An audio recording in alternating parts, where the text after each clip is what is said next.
अस्सलाम वालेकुम नाज़रीन। प्रोग्राम इशूज़ नॉन इशूज़ सां गॾु मां आहियां अवां जी मेज़बान साइमा बलोच। नाज़रीन, आज़ाद कश्मीर जे शहरी मरियम नवाज़ शरीफ़ के तोहफ़े तौर 50,000 एकड़ ज़मीन ॾियण जो ऐलान कयो। रावलाकोट आज़ाद कश्मीर जे रहवासी ज़ाहिद हुसैन पंहिंजे समूरी ज़मीन स्टाम्प पेपर ज़रिए मरियम नवाज़ जे नाले करे छॾी आहे। हुन हवाले सां गुफ़्तगू करण लाइ असां सां गॾु स्टूडियो में मौजूद आहिनि कल्याण न्यूज़ जा डायरेक्टर न्यूज़ ऐं तजिया निगार गुलाम मुस्तफ़ा सोलंगी। जी सोलंगी साहब, तव्हां इन इशूज़ खे कीअं था ॾिसो?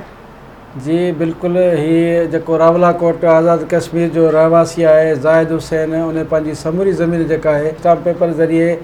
मरियम नवाज़ शरीफ़ जे नाले करण जो जेको ऐलान कयो आहे, उहो इशू सोशल मीडिया ते गर्दिश करे रहियो आहे ऐं बिना कंहिं जबर ऐं दबाव जे पंहिंजी जेका समूरी ज़मीन आहे उहा चाहे 50,000 केनाल हुजे या 32,000 केनाल हुजे, उहा मरियम नवाज़ ऐं धीउ नवाज़ शरीफ़ जे नाले उहा उन कई आहे। ऐं स्टाम्प पेपर ते इहो लिखियो आहे। उन मुस्लिम लीग नून जी जेका चीफ ऑर्गेनाइज़र आहे मरियम नवाज़ शरीफ़, उन ट्विटर ज़रिए पंहिंजे रद्द अमल में हैरत जो इज़हार कयो आहे। ऐं अॻूणे वज़ीर अज़म जी धीउ जेका आहे मुस्लिम लीग नून जी चीफ ऑर्गेनाइज़र मरियम नवाज़ खे आज़ाद कश्मीर जे शहरी जेका 50,000 एकड़ ज़मीन तोहफ़े तौरु ॾियण जो ऐलान करे छॾियो। उनखां पोइ जेको हीउ रावलाकोट जो आज़ाद कश्मीर जे रहवासी ज़ाहिद हुसैन जेका पंहिंजी समूरी ज़मीन स्टाम्प पेपर ज़रिए मरियम नवाज़ जे नाले कई आहे, उन ऐलान खां पोइ जेके सोशल मीडिया ते मुख़्तलिफ़ जेके आहिनि उहे ॻाल्हियूं गर्दिश करे रहियूं आहिनि, छाकाणि त हीअ सॼो मामिलो जेको आहे इन महांगाई जे दौर में, जिते हेतिरी सारी महांगाई आहे, उन महांगाई जे दौर में पंहिंजी 50,000 एकड़ जेका ज़मीन आहे उहा कंहिंखे तोहफ़े में ॾियणु इहा वॾी ॻाल्हि हूंदी आहे। छो जो अॼुकल्ह हिन दौर में जेको आहे सो माण्हू ज़कायत बि कंहिंखे कोन थो ॾिए। ऐं हीअ जेको शहरी आहे उन कहिड़े सबबनि जे करे पंहिंजो नवाज़ शरीफ़ जी जेका धीउ आहे, अॻूणे वज़ीर अज़म जी जेका धीउ आहे, मुस्लिम लीग नून जी जेका चीफ ऑर्गेनाइज़र आहे, हिन महिल हुनजो वॾो उहिदो आहे, उहा किरोड़े अरबे रुपयनि जी मालिक हूअं ई आहे, पर उनखे हिन 50,000 एकड़ ज़मीन जी ज़रूरत बि न आहे। पर उन माण्हूअ कहिड़ी शइ खां मुतासिर थी करे हुनखे जेको सो तोहफ़े में 50,000 एकड़ ज़मीन जेका आहे पंहिंजी ॾिनी आहे। ऐं हुन स्टाम्प पेपर ते लिखी करे उहा ट्विटर ते छॾी आहे, सोशल मीडिया ते छॾी आहे। ऐं उन में इहो लिखियो आहे त मां पंहिंजी जेका समूरी ज़मीन आहे उहा बिना कंहिं दबाव जे पंहिंजे जबर जे पंहिंजी समूरी ज़मीन जेका आहे उहा 50,000 केनाल हुजे या 32,000 एकड़ हुजे, उनखे मरियम नवाज़ धीउ नवाज़ शरीफ़ जे नाले करियां थो। ऐं मुस्लिम लीग नून जी चीफ ऑर्गेनाइज़र जेके मरियम नवाज़ आहे, ट्विटर पैगाम ते उन पंहिंजे रद्द अमल में हैरत जो इज़हार कयो आहे ऐं उन लिखियो आहे त हिन ईअं छो कयो, हालांकि उहो क़दम दिलि खे मुतासिर करण वारो आहे। मरियम नवाज़ पंहिंजे पैगाम सां गॾु दिलि ऐं बाय 5 जो जेको एमओ आहे उहो बि शेयर कयो आहे ट्विटर ते। ऐं हुन ज़ाहिद हुसैन जेको उन जे ज़मीन पंहिंजी ॾिनी आहे, उन पंहिंजे बयान में उहो बि चयो आहे त मरियम नवाज़ खे हाणे उहो इख़्तियार आहे त हू हिन ज़मीन खे जेको इस्पताल ठाहे, इन ज़मीन ते को फिलाई इदारो ठाहे या मक़सदु आहे त इन ते को तइलीमी इदारो ठाहे, हू पंहिंजो उनखे इस्तेमालु करे सघे थी। ऐं हीउ जेको आज़ाद कश्मीर जो शहरी आहे उनजो इहो बि चवणु आहे त मरियम नवाज़ मुंहिंजी ज़िंदगीअ दौरान ॿारनि ऐं वारसनि जी तक़रीबन 50,000 केनाल जेके एराज़ी आहे उनखे छॾे मुंहिंजी ज़िंदगी में 50 सैकड़ो ऐं लाॾाणे खां पोइ जेको आहे उहो 100 सैकड़ो उन ज़मीन जी मालिक आहे। उनखां अलावा हुनजी जेको तक़रीबन जेका हिन जी 50,000 एकड़ ज़मीन आहे, उनजी जेका आमदनी थिए थी, उते जेका फ़सुलु थिए थो, उनजी जेका सालियानी 8 करोड़ रुपया उनजी आमदनी आहे। ऐं उहा आमदनी बि चए थो त मां मरियम नवाज़ जे हवाले कयां थो ऐं उहा सॼी जेका आमदनी आहे उनजे नाले करे छॾी अथई। त छाकाणि त ॾिसो, मां इहा ॻाल्हि कंदुसि त तव्हां हिन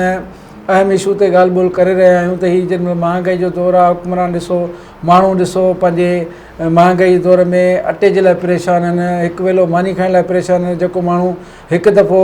मानी खाए थो ॾींहं जो त राति लाइ सोचे थो त छा किथां ईंदी मानी। ऐं गुरबत एतिरी वधी वई आहे इन दौरान, जिन माण्हुनि खे किरोड़े अरबे रुपया हुकुमरान तबिको रहियो आहे ऐं हू बादशाहत कंदो रहियो आहे मुल्क ते, उनखे किरोड़े अरबे रुपया आहिनि। उनजे बावजूदि हिकु सरमाएदार, हिकु ज़मींदार, हिकिड़ो जागीरदार माण्हू जेको आहे उहो उनखे पंहिंजी ज़मीन जेका आहे उहा तोहफ़े में ॾेई थो छॾे। पर इन जाइ ते मां साॻी ॻाल्हि ते इहो बि तजियो कबो त जेकॾहिं 50,000 एकड़ ज़मीन आहे, तमामु वॾी ज़मीन आहे ऐं हुनजी तमामु घणी मिल्कियत हूंदी, अरबे रुपयनि जी मिल्कियत आहे। ऐं इहा मिल्कियत हिननि खे सियासतदाननि खे ॾियण बजाए जेकॾहिं 50,000 एकड़ ज़मीन उहा विकिरो करे ऐं कंहिं ग़रीबनि में विराए त हुनखे दुआऊं ज़रूरु मिलंदा। ॿियो इहो थो थिए त मिसाल तौरु 50,000 एकड़ ज़मीन आहे, तव्हां वटि 10,000 एकड़ ज़मीन आहे, त जेको 10,000 एकड़ ज़मीन जो मालिक आहे, जेको ज़मीनदार आहे, उहो पाण खे वॾो तवंगर सम्झे थो। पर हिते असां वटि 50,000 एकड़ ज़मीन कंहिंखे नज़र कोन थी अचे ॾे। पर हाणे ख़दशा इहे बि ॾेखारिया पिया वञनि त मरियम नवाज़ इन खां अॻु में जेको हुयो उहो पंहिंजो हिकिड़ो बयान में चयो हो त मुंहिंजी ॿाहिरीं मुल्कनि में त छा, पर पाकिस्तान में 1,000 एकड़ ज़मीन बि कोन्हे, मुंहिंजी को बि मिल्कियत हिते ठहियल कोन्हे का। ऐं हीअ ज़ाहिर जॾहिं ॻाल्हि थी, जॾहिं 50,000 एकड़ ज़मीन जेका आहे उनखे तोहफ़े में ॾिनी, स्टैम्प पेपर लिखी ट्विटर ते ऐं सोशल मीडिया ते हुन पंहिंजा दस्तावेज़ बि शेयर कया आहिनि। ऐं हुन ते वरी मरियम नवाज़ जेका आहे उन हैरत जो इज़हार करण सां गॾु उहा इहो बि इज़हार कयो आहे त हीउ मामिलो जेको आहे सो दिलि खे छुहंदड़ मामिलो आहे। हाणे इहो मामिलो कहिड़ो थी सघे थो ऐं छा थी सघे थो, उहा त अञा ॻाल्हि वाज़े न थी आहे, पर ख़दशा ॾेखारिया पिया वञनि इहे त मरियम नवाज़ जेको ऐलान कयो त मूं वटि का शइ कोन्हे का, हीअ जेका 50,000 एकड़ ज़मीन आहे उहा ख़ुदि मरियम नवाज़ जी पंहिंजी आहे। ऐं उनखां पोइ हुन पंहिंजे ई माण्हू जे थ्रू उन इहो ऐलान करायो आहे त जीअं अॻिते हू पंहिंजी मिल्कियत ज़ाहिर करे ऐं असासन में जॾहिं अचे त उन में इहो ज़ाहिर कयो वञे त हीअ 50,000 एकड़ ज़मीन जेका मूंखे तोहफ़े में मिली आहे ऐं किन मुंहिंजे परसतारनि तोहफ़े मिली आहे। पर जेकॾहिं उनजो परसतार आहे त उहा बि ॻाल्हि साम्हूं अचे हा, पर उनजो परसतार आहे या न आहे उहा अलॻि ॻाल्हि आहे। पर इहा हैरत जहिड़ी ॻाल्हि इहा बि आहे त जेको आज़ादु कश्मीर जो शहरी आहे उन 50,000 एकड़ ज़मीन उनखे ॾिनी आहे, त उन मां इहो साबित थिए थो त हू कहिड़ी जेका मरियम नवाज़ जी ॻाल्हि आहे जंहिंखां मुतासिर थी करे हुन उनखे ज़मीन तोहफ़े में ॾिनी आहे। हिकिड़ी ॻाल्हि त इहा आहे त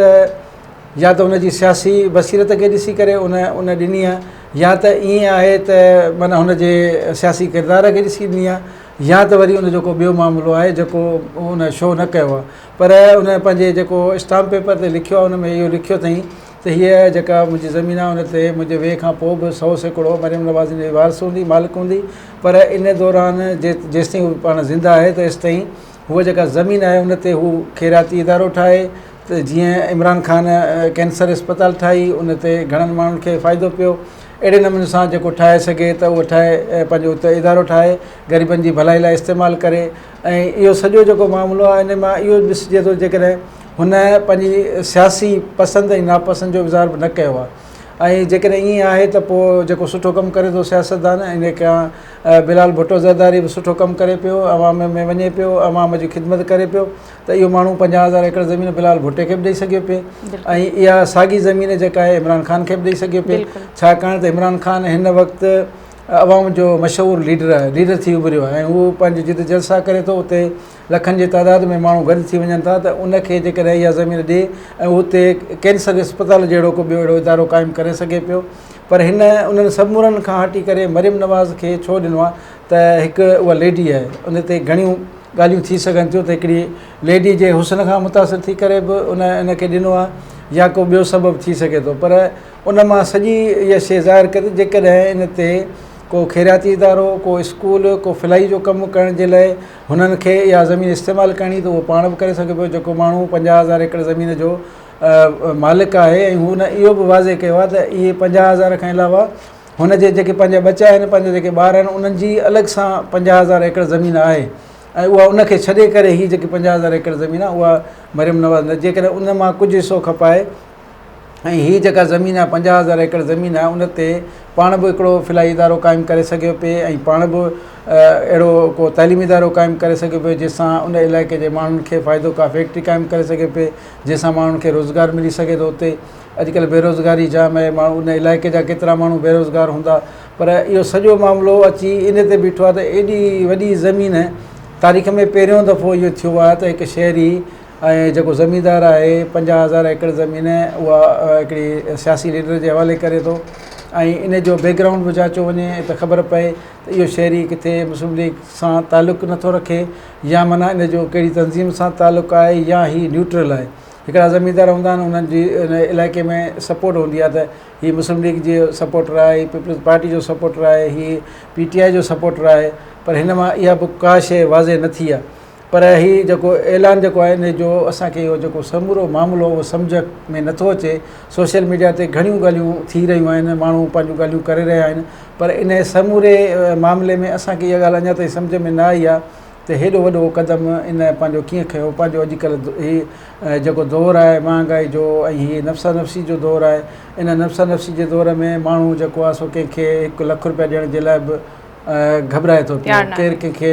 सपोर्ट नथो करे। पर हिन हेॾी वॾी किरोड़नि जी मिल्कियत पंहिंजा हुनखे बचा हूंदा, पंहिंजा हुनखे ख़ानदान हूंदो, उन्हनि खां हटी करे हिकिड़ी सियासी माण्हू खे ॾिनो आहे। त इहो हिकिड़ो मंतक सम्झ में कोन थो अचे त इहो छा मामिलो आहे, पर इहो अॻिते हली ज़रूरु ज़ाहिर थींदो त इहो जेको छा मामिलो थियो आहे, इहो शयूं लिकंदियूं न आहिनि अॼु न सुभाणे। जीअं चवंदा आहिनि त इश्क ऐं मुश्क जेको आहे सो लिकी न सघंदो आहे। हीउ कहिड़ो मामिलो आहे, उहो अॻिते हली ज़रूरु उहो ज़ाहिर थींदो ऐं इहा ख़बर पवंदी त हीउ जेको 50,000 एकड़ किरोड़नि जी ज़मीन हुई उहा मरियम नवाज़ खे छो ॾिनी वई। सोलंकी साहब, तव्हांजी महिरबानी, तव्हां असां सां अहम इशू ते ॻाल्हि ॿोल कई। नाज़रीन, तव्हां असांजे तज़िया निगार जूं ॻाल्हियूं ॿुधियूं। संदसि चवणु आहे त आज़ाद कश्मीर जे शहरी पारां मरियम नवाज़ खे पंहिंजी 50,000 एकड़ ज़मीन ॾियण जो मंतक सम्झ में नथो अचे